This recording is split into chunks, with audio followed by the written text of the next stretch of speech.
Iran reveals plan against Trump and ends up haunted at Ali Khamenei's funeral in a sequence that exposed the regime at its most tense. That cruel man who took the life of my beloved Imam? For what reason shouldn't we also kill him now? It would be a great dishonor for all of us if we didn't eliminate the one who committed his murder. From this very moment, the shroud will replace the clothes on our bodies. I swear a solemn oath by your blood. Eliminating Trump is our greatest and most sacred responsibility. On July 5, 2026, posts on X echoed a report attributed to Israel's Channel 14 about intelligence reports indicating the creation of the Mukhtar unit linked to the Quds Force to plan attacks against Donald Trump and other United States officials. The accusation arose at the same time that the Iranian regime was turning Khamenei's funeral into a stage for revenge. Political revenge, with chants against Trump, speeches of retaliation, and leaders trying to show strength in front of the cameras. The problem for Tehran is that this display of power also showed fear. It showed that Mustafa Khamenei, the new supreme leader, didn't even appear at his own father's funeral. Galibaf and Aragshi cried in front of the coffin, and regime figures spoke of existential war, as if Khamenei's death had opened a wound that would not close. Criminal America, murderers of all the martyrs, murderers of the Imam of the martyrs, we will hold you accountable and we will not leave you in peace. Know this, we will judge you. Criminals and war criminals must be punished. They must be judged. They must pay for their crimes according to the severity of what they have committed. What was the regime really preparing? Why did Trump become the main target of this revenge? How did the funeral end up becoming a showcase of fear? I'm going to tell you all about this.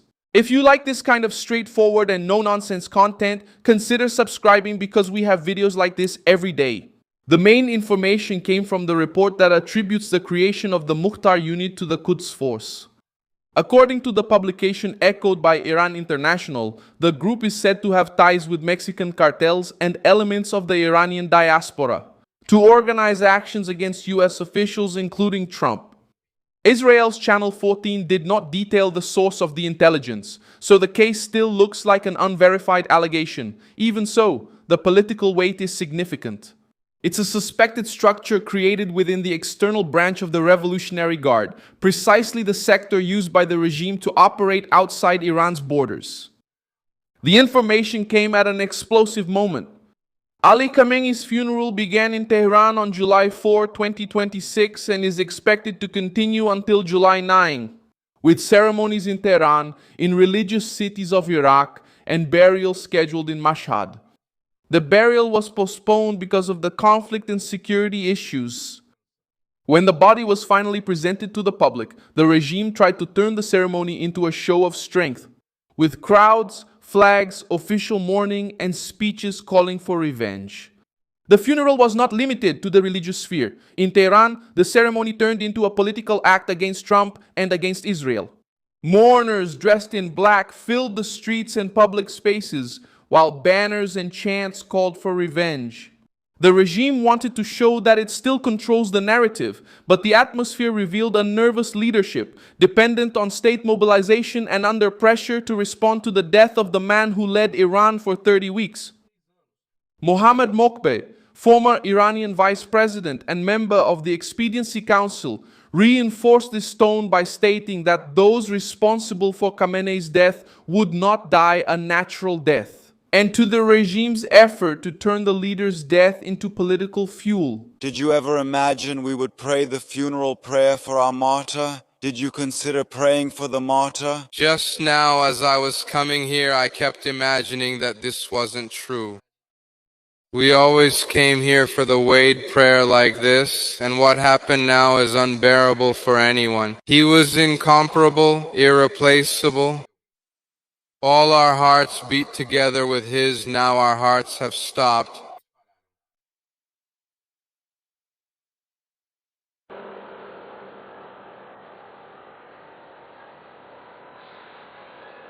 For 37 years our life has been with the Lord. May God help us against the murderers of our martyred Imam. They will not die a natural death, and the people will take revenge for this. The regime will take revenge for this, and it's unimaginable that the murderers of the Lord still walk the earth. Revenge will be carried out. God protect us. The message was clear. Tehran wanted to keep the promise of revenge alive. And Yahya Rahim Safavi, a military advisor connected to the Iranian leadership, also raised the tone. During the ceremonies, he stated that Iran and Israel are engaged in an existential war. The statement showed that the regime does not treat the crisis as a closed chapter. It treats it as a struggle for political and ideological survival.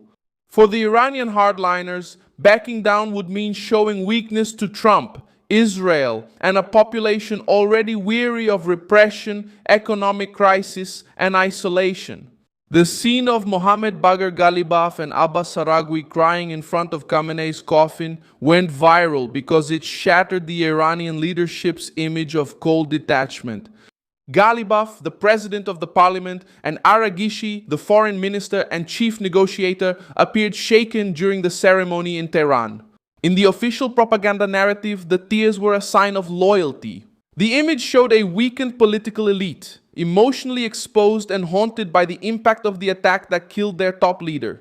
The absence of Mojtaba Khamenei weighed even more. 3 sons of Ali Khamenei appeared publicly at the funeral. For Eid, amen.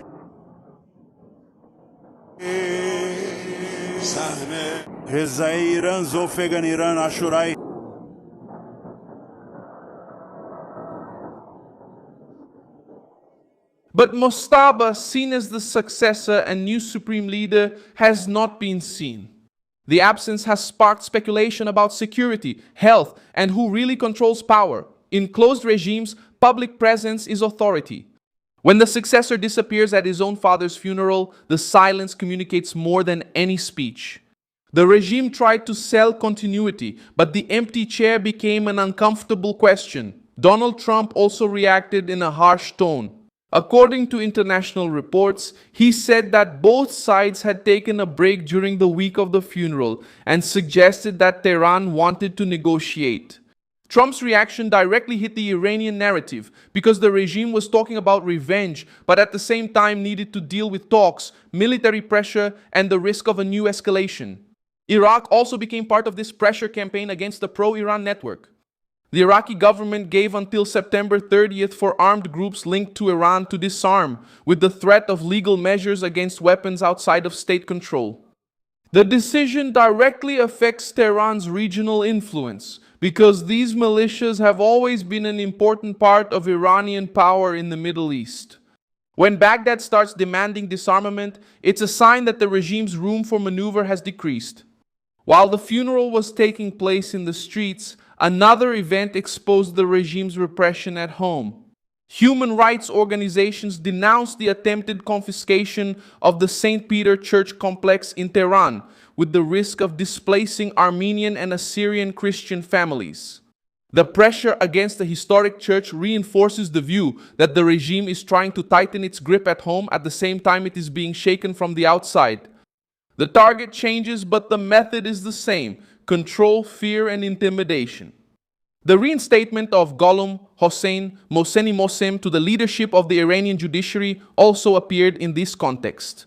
The decree was attributed to Mojtaba Khamenei, precisely the successor who did not appear publicly at his father's funeral. Mohsen has led the judiciary since 2021 and is identified by human rights organizations as someone connected to the repression of protesters, journalists, women, and minorities.